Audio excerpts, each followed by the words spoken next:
साथियों, अब हमने ये फॉर्म भर दिया। इस फॉर्म को भरने के बाद अब इसके अपलोड करने की प्रक्रिया हम देखते हैं कि फॉर्म में आगे जो दिया हुआ है वो दिया हुआ है फ़ोटो एंड सिग्नेचर। इस कॉलम में हम आके या जो अपलोड इमेज है इस पे आके जब हम क्लिक करेंगे तो एक ये एक अपलोड फ़ोटो का विकल्प आएगा। अपलोड फ़ोटो के सामने ब्राउज़ दिया हुआ है और जब ब्राउज़ हम क्लिक करेंगे तो वो स्थान जहां हमने पहले अपने दस्तावेज, फ़ोटोग्राफ, सिग्नेचर इत्यादि को सेव किया था उसमें हम आएंगे और उसमें आने के बाद हम ये अपने फ़ोटो पर क्लिक करेंगे। तो जैसे ही हम फ़ोटो पर क्लिक करेंगे ये फ़ोटो और ओपन करेंगे तो ये फ़ोटो अपनी उसी जगह आ जाएगा जहां अपलोडेड फ़ोटो का विकल्प हमारे सामने आया था।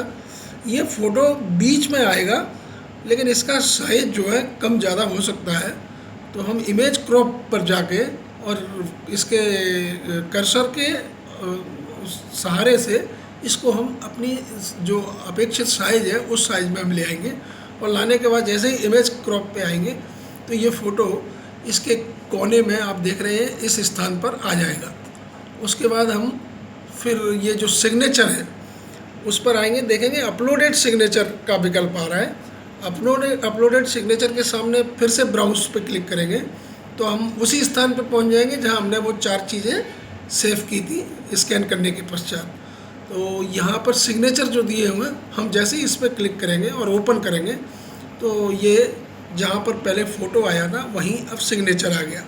तो इसको भी अपन कर्सर के सहारे से इन सिग्नेचर का भी साइज हम उस उपयोगिता के हिसाब से छोटा कर लेंगे और उसके बाद इमेज क्रॉप पर जैसे ही हम आएंगे तो ये फ़ोटो के नीचे किनारे ये अपने डिजिटल सिग्नेचर भी पहुंच जाएंगे।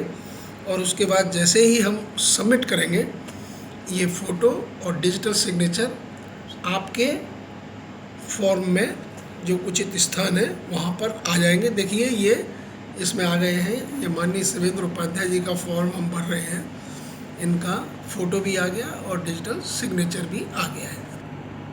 फ़ोटो और सिग्नेचर अपलोड होने के पश्चात अब हम फॉर्म के अपलोड करने की भी अंतिम चरण में हैं।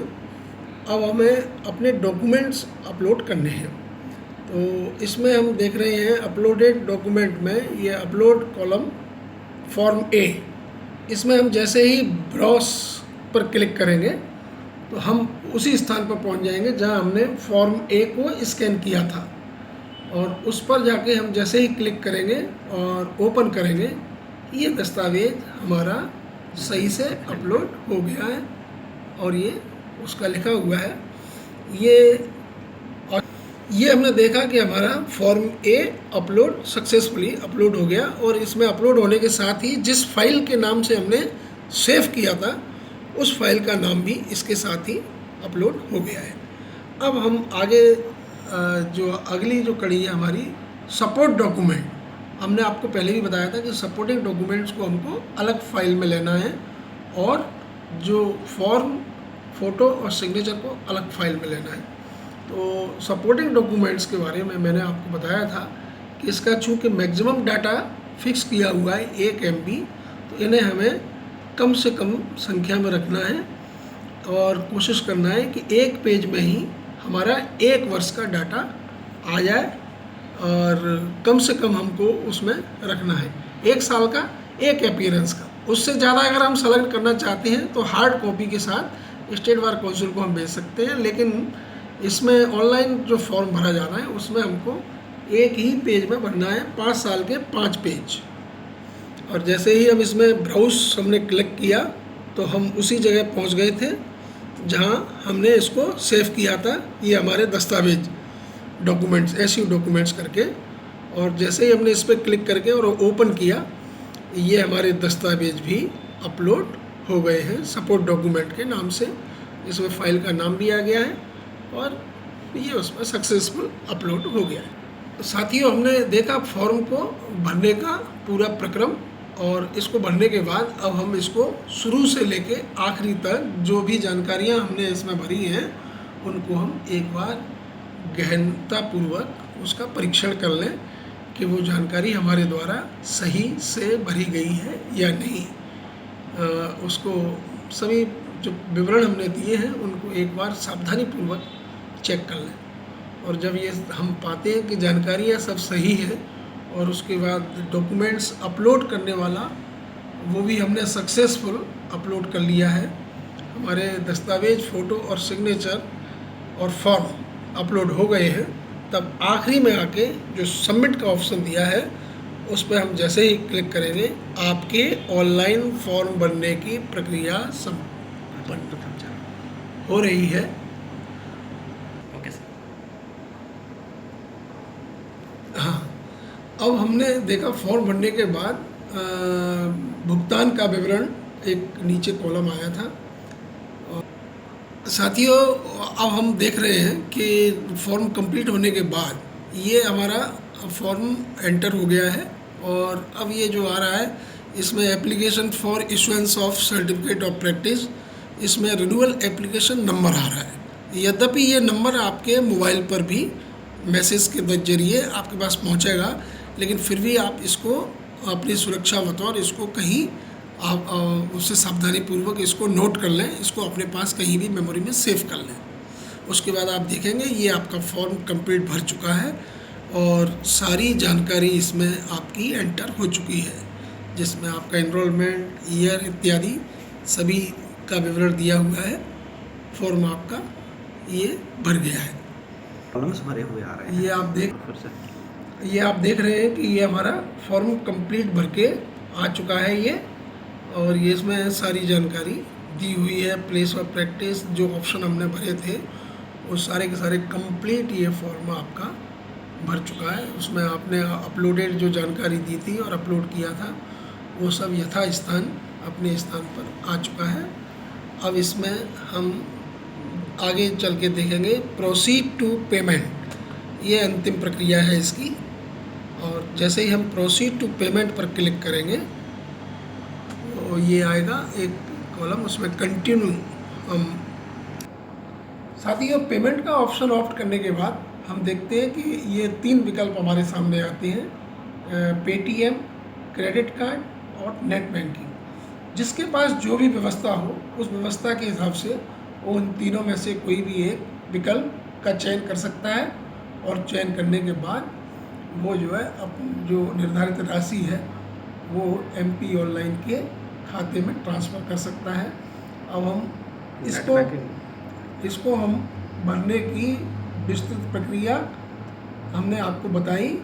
चूँकि ये जो फॉर्म भरना हम बता रहे हैं और ये रिसीव्ड और भुगतान का जो तरीका है वो हमने बताया 3 विकल्प हैं। इसे हम और ज़्यादा आपको अंदर की नहीं बता सकते क्योंकि यह व्यक्तिगत डाटा होता है, किंतु ये बहुत ही सरल है और ये 150 रुपये आपको MP ऑनलाइन के खाते में ट्रांसफ़र करना है। इसके जैसे ही हमारे भुगतान का ट्रांजैक्शन कंप्लीट होता है ये पेमेंट रिसिप्ट हमारे सामने सिस्टम पे आ जाती है, जिसमें आप देख रहे हैं कि ये पेमेंट के सारा विवरण दिया हुआ है।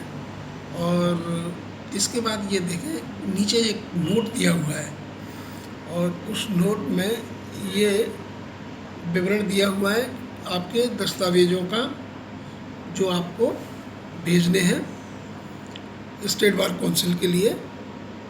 और इसी में नीचे 4 कॉलम दिए हुए हैं, download support documents, downloaded form A column second, ये दोनों आपको अपने सिस्टम पर सेव करने की भी ज़रूरत नहीं है और इनकी कॉपी निकालने की भी प्रिंट निकालने की ज़रूरत नहीं है।